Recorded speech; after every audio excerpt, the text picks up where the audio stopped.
কি একটা ব্যবসার কথা বলবো। দুনিয়াতে ব্যবসা করতে হলে অর্থ লাগে, চালান লাগে, টাকা লাগে, কড়ি লাগে, ঠিক না? টাকা ছাড়া কি দুনিয়ার ব্যবসা হয়? হ্যাঁ, কিন্তু আল্লাহ যে ব্যবসার কথা বললেন, এই ব্যবসার এই ব্যবসারও চালান লাগবে, কিন্তু দুনিয়ার মতন ব্যবসা না। জোরে বলেন সুবহানাল্লাহ। আল্লাহ রাব্বুল আলামিন বলেন মানুষ বড় চালাক, এই জন্য লাভের ওয়াজ করলেন। ইমানদারেরা, আমি তোমাদের একটা ব্যবসার কথা বলবো।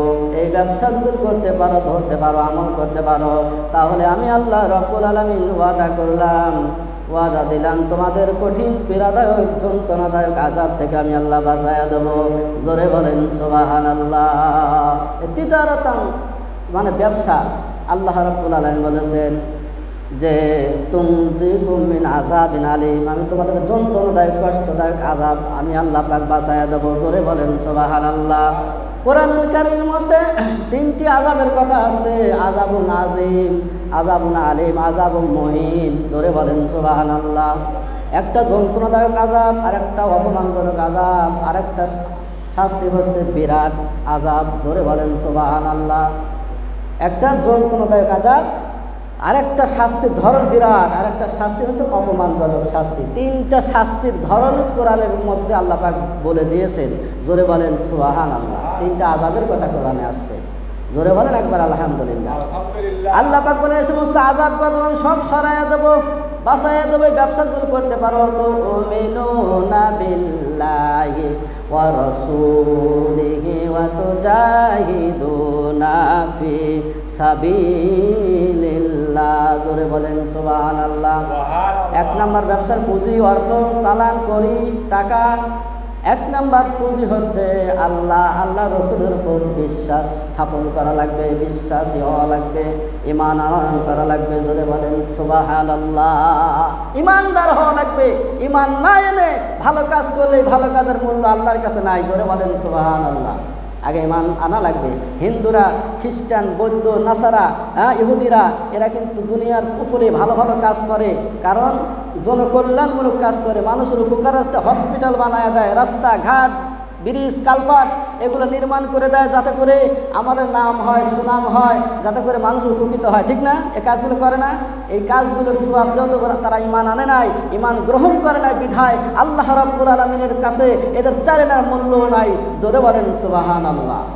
আর যদি এই কাজগুলো ঈমানদার করে তাহলে সোনায় সোহাগা। জোরে বলেন একবার আলহামদুলিল্লাহ। আল্লাহ রাব্বুল আলামিন বলেন এক নাম্বার পুঁজি ঈমান আনা লাগবে আল্লাহর উপরে, রসুলের উপরে। দুই নাম্বার পুঁজি ওয়াতুজাহিদুনা ফি সাবিলিল্লাহি বিআমওয়ালিকুম ওয়া আনফুসিকুম। জোরে বলেন সুবহানাল্লাহ। ঈমান আনার পর আল্লাহর উপরে, রাসূলুল্লাহ সাল্লাল্লাহু আলাইহি সাল্লামের উপরে, রাসূলুল্লাহ সাল্লাল্লাহু আলাইহি সাল্লাম প্রতি ঈমান আনার পর তারপরে কি করা লাগবে? জান এবং মাল এবং জান, এটার মালিককে আল্লাহ না? আচ্ছা, তবলিগালা ভাইরা বলে জান এবং মালের সময় সঠিকভাবে ব্যবহার করা লাগবে, ঠিক না? সঠিক রাস্তায় ব্যবহার করতে হবে। জান মাল তো আল্লাহ রাব্বুল আলামিন মালিক, আপনি শুধুমাত্র আপনার কাছে আমানত রাখছেন, ঠিক না? আমানত হিসাবে আপনার কাছে দিয়েছে, এই আমানত যাতে খিয়ানত না হয়ে যায়, ঠিক না?